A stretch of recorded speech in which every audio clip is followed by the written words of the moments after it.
Uh, I would like also to hear more about the opposite side of this. You use the term greedy capitalism, to greedy capitalism, and I would like to hear more of your work, your humanitarian work when it comes to microfinance.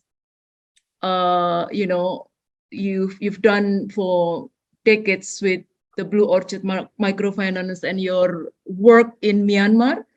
Well, that's interesting because when I first went to Asia, because I'd made some money selling my film company, and I didn't trust bankers, so I went to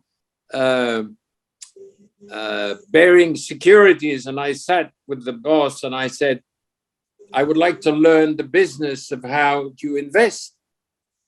And he was obsessed. I had a very pretty wife, and he kept on looking to my wife, who was sitting there, and he said yes.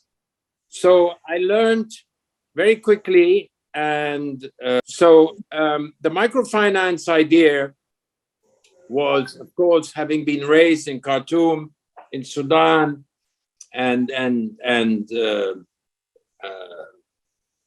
my grandmother lived in Morocco. So I always thought that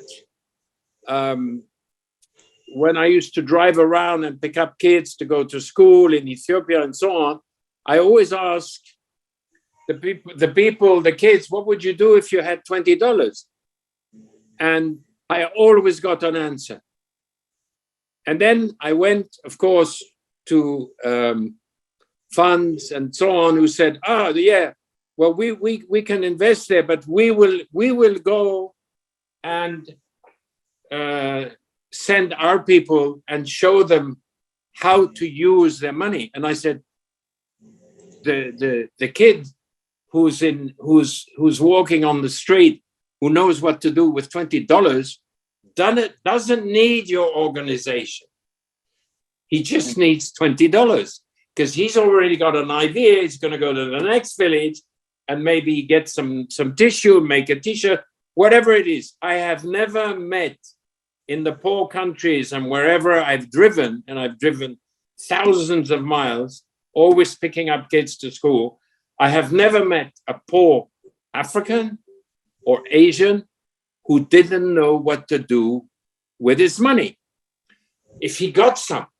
So I realized that all this, Save the Children and all these huge organizations who raise billions, I know because we helped them land in Burma once, and the minute they landed, they just wanted to build a tent and show the picture in New York that they were in Burma so they could raise more money, but they were not very active, etc., etc. So microfinance, very simple.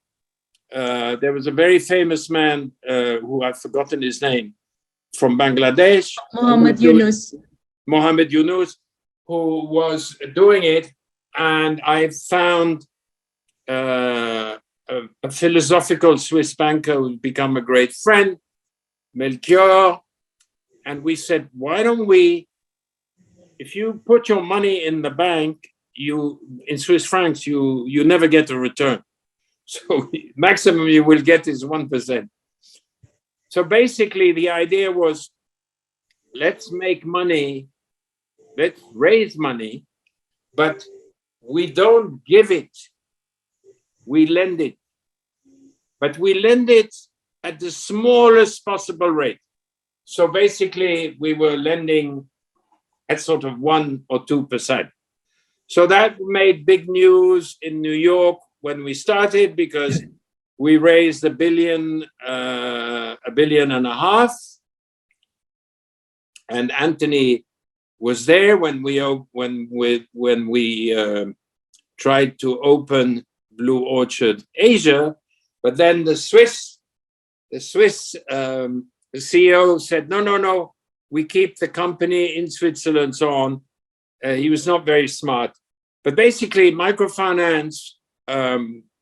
It's not about making money, it's about giving money, and they have to pay back.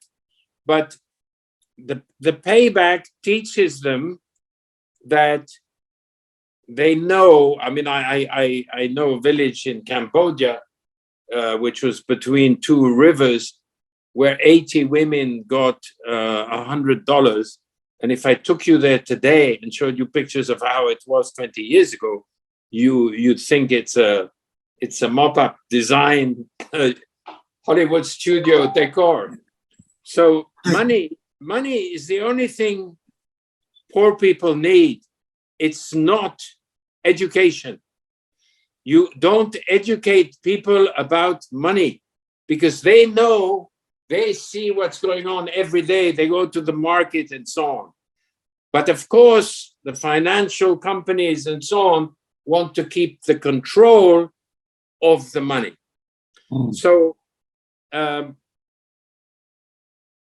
have been many, many stories of microfinance that did well. Some did not so well. It depends if you were doing it to raise interest rates like 5, 6, 7, 8, 9%. That is not what I would call microfinance. So I still believe today that the best way to fight poverty is not to send your knowledge, because look at where we are financially. Look at the West today financially. We're on the verge of a precipice. We're so close to the end that they are now the reason why Christine Lagarde and everybody in the US wants to take away the cash, is then they can control the whole system. So it's a way to control the population, to get the taxes. It's a way to control everybody. It's a Stalinian regime, but the banks and the FMI and the World Bank will not even allow you to have your credit card. So unless it is issued by them. So, and they're talking about, I mean, Christine was talking about 2028 starting to get the cash out of the EU. So, which is, of course, the worst thing to do. What people need is cash, but they don't need to be told what to do with it. That if we want to save not the rich part of the world, because that's their own responsibility, but I'm more interested in helping people who have nothing to get something, to have the next generation. And I must say, we have a fantastic chairman who, the minute there is money, always thinks, what can we do to help other people in our cities and so on. So I like to work with people who think like that. Of course, you need to get paid. Fine, you get paid, but there's so much when you think this Swiss bank deal, Credit Suisse, I mean, got a guarantee of 7 billion Swiss franc. I mean, it's completely insane, and you have people who can't even get some cash or some food. We have a problem there.